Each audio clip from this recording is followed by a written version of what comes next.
But yeah, I think from the Grigsby article, probably anyone reading that is most likely the thing that stood out was the Corby quote. It was an explosive quote. It was explosive to me. And I don't know, man. I've been thinking about it, like, because there's definitely part of me that's like, dude, you know how many times like he got you free concert tickets, and like he was cool. Like one of the best fucking nights of my life was hanging out with him at Barry Switzer's house. Boy, I bet, dude. It was so awesome. And like, I don't know, just everyone contains multitudes, because I would say that the longer I go along, I have to make those points to myself, because 90% of my brain is like, dude, fuck him. Just because of the, like, I don't know, all the fucking shit that he did that wasn't that. Like going around fucking asking the Cowboys if I look like an old lesbian. That's the kind of fucking bullying fucking TCU frat house bullshit. Like that's fucking I was an intern. Yeah. Like I was fucking up there all the time, like not being paid. And like the guy who's making 600, he's not making 600. I don't know why I said that. The guy who's, I was going to say six figures, but that's not true. I guess, yeah, it is. Oh, I mean, they make 8 figures earlier. I'm now realizing in my head that I've gotten the number of figures wrong. If you just made $1 million, that wouldn't be that impressive. Yes. The ticket makes 7 figures. They make 7. They make 8. Corby makes 6. Okay. That's what I'm trying to say. Explosive financial information guy tonight on makes IJV. Well, everyone had to know that he made 6 figures. Yeah. Well, I mean, I'm not saying really, what the first number is. The people I know who work there were making like 14 grand a year. So yeah. It's shocking news to me. All the hosts, Yeah, I know. But so, this guy, he's making 6 figures, living in his nice house with his family, and he's cutting a picture of me out of Quick magazine to go and show it around the Cowboys and be like, doesn't he look like a fucking freak? Man. And so I don't know. That existed in a period of time where I wasn't listening all the time, but that's making me mad. To that guy, I would just say, to the listener, I would say, like, fucking read the quote and tell me why. Like, if you're Mike and you're sitting alongside the kind of person who is capable of saying something like that about you to a reporter that's going to put it in the paper, like, are you like, well, this is a bond that I have to preserve? Right. Like he's showing in saying that why it would be easy enough not to work with him. Yeah. Like, I don't know, man. I'm not saying that like as an insider who like has a special relationship or a special knowledge of their relationship. I'm just saying as like a person who heard the hard line is like applying common sense. Like, I don't know. There were a million times on the air that Mike would make a joke that I thought was funny. And that he would lay out, or like if he laughed, it was like laughing at like how dumb he thought that attempt at humor was. Like, I don't know, dude.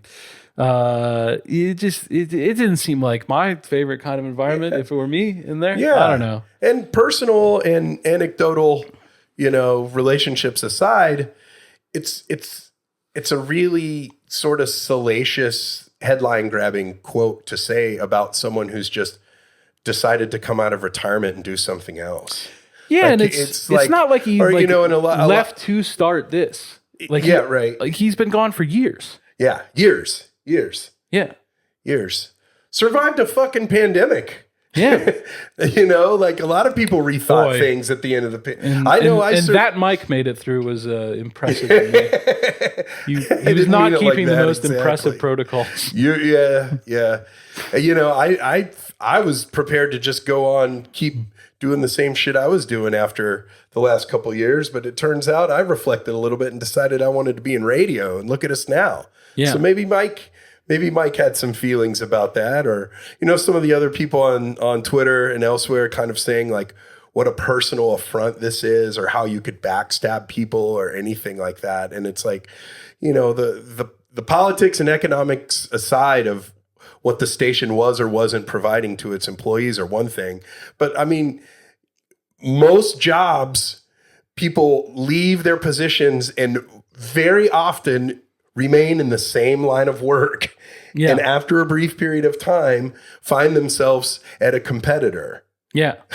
doing the same type of role again.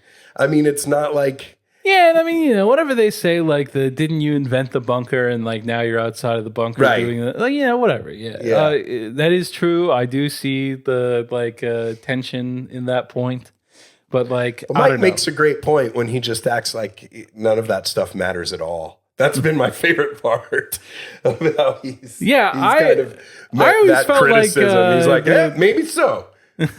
He said a few of those things, which have been great. Yeah, and I don't know, dude. But today's a new day. I always felt like the bunker was there to protect others. Not Sure. like it never felt like people were like going out of there like it wasn't working for me. Like it wasn't a team thing where like everyone gives a little so that all get a lot. Like I mean, whatever, dude. I don't know.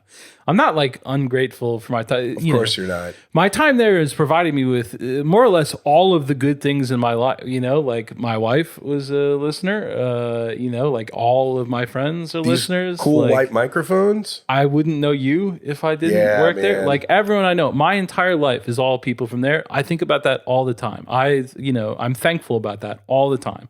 It's not like I think that the whole thing was just, exploitation and terrible all around. And I don't know. Sometimes I get to bitching. You have to, though, that's man. not, reflective of my full feelings about the entire experience. And on the Corby stuff, I want to moderate that and say Mike hasn't like the stuff I was just saying about I don't, it didn't seem like a fun working environment to me. It's not like he's out there saying that and he's got a big enough, if that was like a, the thing for him, I'm sure he would have said something by now. So I don't want to put words in his mouth. I want to be reasonable about all this stuff, but I don't know. I was taken aback by the quote, and it didn't feel right to just let it pass. So, I don't know. Who am I to say anything about anything? I think I'm an insignificant person, but whatever. I do have this podcast, and I presume that people download it at least in part out of interest in my opinions, and that is my opinion. Sure, and you have a direct relation.